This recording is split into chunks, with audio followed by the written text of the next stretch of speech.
Everyone, আজকের ভিডিওতে আমরা আলোচনা করব বাগ রিপোর্টিং বেস্ট প্র্যাকটিসেস এবং কনফার্মিং অ্যান্ড অ্যানালাইজিং বাগস নিয়ে। এই সেশনে আমরা জানব কিভাবে ক্লিয়ার এবং ইউজফুল বাগ রিপোর্টস লেখা যায়, কেন কনফার্মেশন এবং অ্যানালিসিস গুরুত্বপূর্ণ, এবং এফেক্টিভ কিউএ করার জন্য কোন টুলস এবং টেকনিক্স ব্যবহার করা যায়। চলুন শুরু করি। আগে দেখি একটি বাগ রিপোর্ট আসলে কেমন হওয়া উচিত। What makes a good bug report? একটি ভালো বাগ রিপোর্টের জন্য কিছু গুরুত্বপূর্ণ জিনিস সবসময় থাকতে হবে। প্রথমত, একটি ক্লিয়ার এবং কনসাইজ টাইটেল, যাতে এক নজরেই বোঝা যায় সমস্যাটা কি। তারপর একটি ডিটেইল ডেসক্রিপশন, যেখানে ইস্যু সম্পর্কে সঠিকভাবে ব্যাখ্যা করা থাকবে। সাথে থাকবে এক্সাক্ট স্টেপস টু রিপ্রোডিউস, অর্থাৎ কোন ধাপগুলো ফলো করলে বাগটি রিপ্রোডিউস হবে।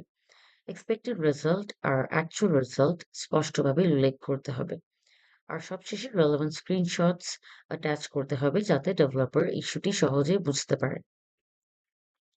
Bug reporting best practices. একটি ভালো বাগ রিপোর্টের জন্য কিছু গোল্ডেন রুলস ফলো করতে হয়। সবার আগে ডিসক্রিপটিভ টাইটেল দিন, যেমন log in fails with valid credentials. Steps লিখুন একদম স্টেপ বাই স্টেপ, যেন রিপ্রোডিউস করার সময় কোনো কনফিউশন না থাকে। অলওয়েজ এভিডেন্স অ্যাটাচ করুন, স্ক্রিনশটস কিংবা প্রয়োজনে শর্ট ভিডিও। সিভিয়ারিটি এবং প্রায়োরিটি ঠিকভাবে অ্যাসাইন করুন, যাতে ডেভেলপার কাজের গুরুত্ব বুঝতে পারে। এবং প্রতিটি বাগকে রেসপেক্টিভ রিকোয়ারমেন্ট বা টেস্ট কেসের সাথে লিঙ্ক করুন, যাতে ট্রেসেবিলিটি বজায় থাকে। এখন একটি প্র্যাকটিক্যাল এক্সাম্পল দেখি জিরাতে বাগ রিপোর্ট কেমন হয়। প্রথমে থাকবে বাগ আইডি। এখানে বাগ আইডি হলো বাগ 101।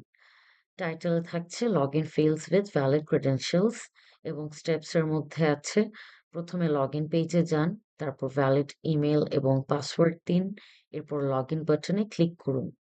রেজাল্টে থাকছে ইউজার ড্যাশবোর্ডে সাকসেসফুলি লগ ইন করবে, কিন্তু অ্যাকচুয়াল রেজাল্ট হলো একটি এরর মেসেজ দেখাচ্ছে। সিভিয়ারিটি সেট করা হয়েছে হাই এবং প্রায়োরিটি হলো P1। এভাবে স্ট্রাকচার রিপোর্ট করলে ডেভেলপার দ্রুত বুঝতে পারবে সমস্যাটি কোথায় এবং কতটা জরুরি। কনফার্মিং বাগস। বাগ রিপোর্ট করার আগে অবশ্যই ইস্যুটি কনফার্ম করতে হবে।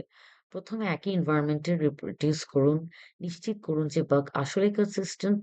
সম্ভব হলে মাল্টিপল ডিভাইসেস বা এনভায়রনমেন্টসে চেক করুন, কারণ এনভায়রনমেন্ট স্পেসিফিক ইস্যুও হতে পারে। সাপোর্টিং এভিডেন্স কালেক্ট করুন, স্ক্রিনশট বা ভিডিও রেকর্ডিংস। আর অবশেষে ডুপ্লিকেট বাগ রিপোর্ট এড়াতে এক্সিস্টিং বাগস সার্চ করুন। একটি unconfirmed bug report developer valuable time নষ্ট করতে পারে, তাই কনফার্মেশন খুবই গুরুত্বপূর্ণ। এখন আসছি বাগ অ্যানালিসিসে। বাগ কনফার্ম করার পর আসে অ্যানালিসিস। প্রথমে ডেভেলপারের সাথে কোলাবোরেট করে রুট কজ আইডেন্টিফাই করতে হবে। তারপর রিলেটেড ফিচার্স চেক করতে হবে, কারণ একটি বাগ ফিক্স অন্য ফিচার্সে সাইড ইফেক্ট তৈরি করতে পারে।